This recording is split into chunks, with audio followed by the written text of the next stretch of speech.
Deus mudou o nome de Saulo para Paulo? Saulo ou Paulo? Muita gente acredita que Deus mudou o nome de Saulo para Paulo depois da sua conversão no caminho de Damasco, mas será que foi isso mesmo? Curiosamente, o texto bíblico não menciona em nenhum lugar que Deus tenha feito essa troca de nomes. Em Atos 9, vemos a famosa história da conversão de Saulo, mas nada é dito sobre uma mudança de nome. Dois nomes, uma mesma pessoa. Saulo era seu nome hebraico. Ele era um judeu de origem farisaica, nascido em Tarso, uma cidade de influência grega, o que explica o fato de ele também ser chamado de Paulo, sua versão romana do nome. Na verdade, era comum naquela época que judeus que viviam em território sob domínio romano tivessem dois nomes, um judeu e outro romano.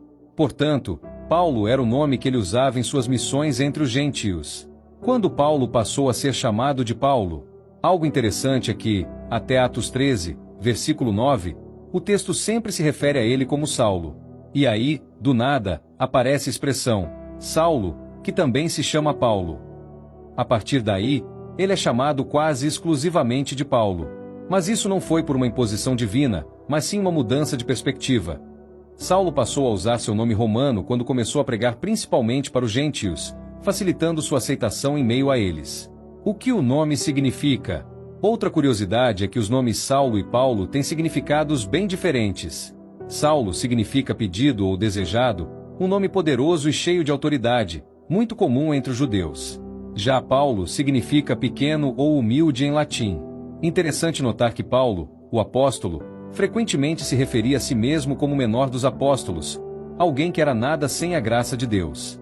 Seria coincidência ou um sinal de como ele via a si mesmo após sua conversão? Então, Deus não mudou o nome de Saulo para Paulo. Ele já tinha os dois nomes, mas passou a usar Paulo ao pregar aos gentios. Essa mudança de nome que muitos acreditam ser divina é, na verdade, cultural. Deus não precisava mudar o nome dele para mudar sua missão e sua vida, ele mudou algo muito mais profundo, o coração e o propósito de Saulo. E aí, curioso como as coisas nem sempre são como parecem?